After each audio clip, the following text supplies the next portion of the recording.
Hello, this is Nicky Horne, and with me now on Live from London is Steve Marriott. Steve, hello, welcome. It's good to see you. Yeah. Let me start, if I may, talking about your early career, because you started life as a child actor. Can you tell us how you got involved in all that?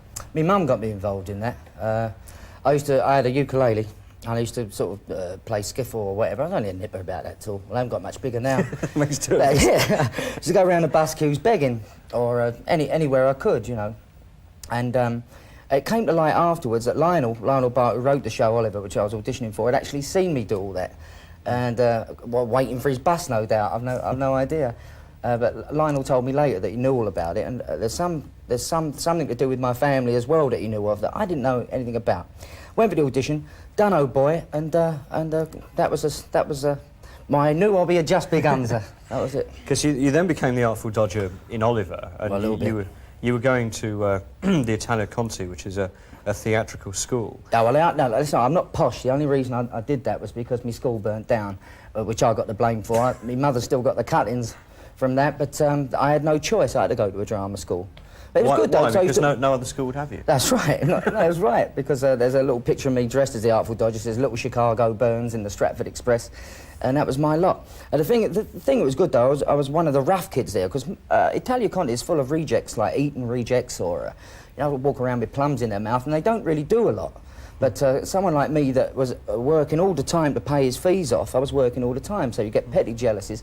We used to beat all these posh kids up for their sweets. You know, it was me and a geezer from Tulse Hill, and we'd give us your sweets, you know, and they'd have to, of course.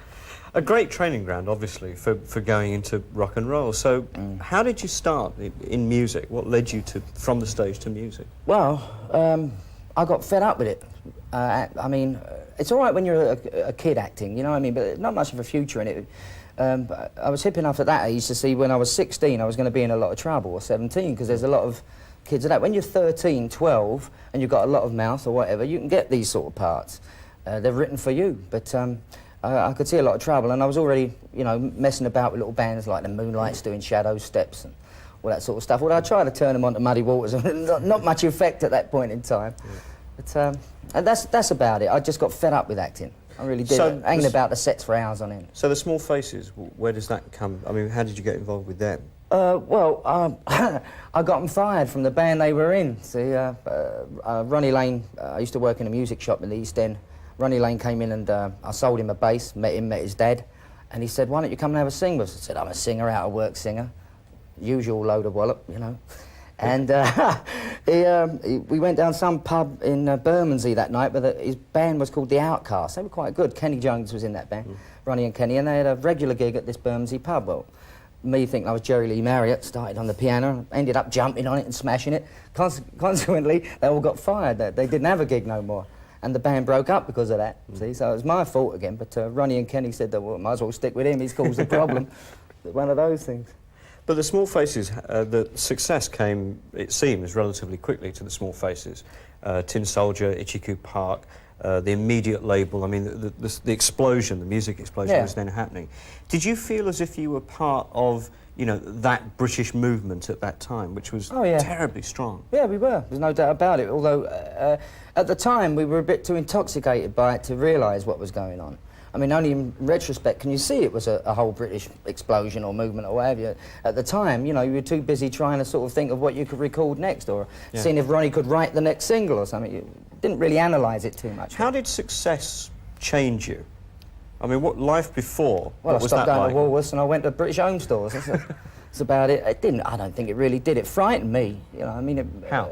Well, when you've had a few drinks and whatever, and you're playing like this, and there's a bunch of kids all squashed up against wire mesh fences screaming at you, that frightens you, because it's got nothing to do with really what you wanted to do. What you wanted to do was play music and have appreciation for that, instead of your bum wiggling, which is basically what it was all about, all the little girls. Once the geezers go off you, the little girls come onto you, and that's frightening, because all of a sudden then you're doing gigs where bouncers are wearing knuckle dusters and punching little girls in the mush and all that. There's a frightening aspect to it. That it wasn't. It frightened us anyway. I think our feet were on the ground. It wasn't as if we got carried away by it, and we couldn't have a go at these big geezers for doing it, or they'd hit us and all carried away in a moment. Right. You know? Well, then, of course, there was Humble Pie, which was an enormous success, especially in America. That's where you really broke. What was it like in those early days, going to the States as being part of the seminal sort of British band? It was hard work, there was no doubt about it. I mean, you didn't go over there on the crest of a wave. In fact, we went over there and come in the back door, third on the bill, little dives and what have you, you know, and watching great acts, really great acts like Santana when they first formed, and Johnny Winter when he was first having a go. And, we came in through that back door and had to work our way up, which I think is the best way we could have done it. See, we were being called a supergroup at the time, and we'd had one hit record, I think, Natural Born What's Name, and that was it. You know, we thought, well, if we carry on like this, there's only one place for us to go, and it's down, because we didn't have to work our way up. Do you understand? Yeah. It was taken, it was a supergroup bloody blue, and we all know how long that lasts. So we literally went to America to earn our make our bones, if you like, and become a band. We didn't even know if we were any good. You know what I mean? Beating it record, we didn't warrant it. You know, so we went over there and did some hard slog. Now you must have stories about some of the gigs that you've done in the States. I mean, some of the far-flung places. Oh yeah, there's some far-flung places, all right. One of the horriblest stories was with the Who, but this was in the Faces in New Zealand. We got a little uncontrollable. And I think it was my 21st birthday, as it happens, in New Zealand, and they brought the police in to control us in the hotel because we'd gone a bit divvy, and we ended up playing. You know, I'll tell you how it started. We had a little record player EMI had given to me, and it didn't work. It fed back into itself, so Mooney aimed it out the window. See? So Wiggy, John Wolfe, who then worked for you, ran down the stairs, got it back up all in its bits, and out it went again. Everything followed it out the window. So I'm giving you an example of how out of order it was. So EMI gave me a big setup then, see, because obviously I was unhappy with a little one. They gave me a big one, and Booker T, like we're going for it, and the police come in. We've got their helmets on, they're, you know, as a note, and they bring the army in after that, because the police can't control us. I mean, they're enjoying themselves. So they bring the army in with bolt loaders outside everyone's door, and you look, get back in that door, sonny. Did that. And in the meantime, I bought a lovely Gibson. It must have been the only Gibson in New Zealand. Lovely guitar it was. And the toe rags had it sprayed pink with gold lame Marriott on the top. So I couldn't use it, so I let Townsend smash it that night. You know, stories like that, but I mean, they're not very clever, but they were fun at the time. Of course. I mean, rock and roll, for you, I think, has always been fun. I mean, it hasn't actually lost its appeal, has it? Never. No, well, it's all I do. And if you can't take the mickey out yourself, and other people, if they can't take it, I'm sorry, but they're quite welcome to have a go at me and all. Well, let's talk about, you know, your current band that you've got that we're about to see. Packet of Free? Yeah, Packet Well, you know of I'm Free. not taking it too seriously. Well, we won't explain that joke to people out in Europe and the other far-flung places. But, I mean, you're still working very hard. Yeah. The band is getting very good reviews. I mean, do you ever see yourself just going on stage one day and saying, I can't take this anymore? No. That's it. The only way I could do that if you were surrounded by people that weren't interested.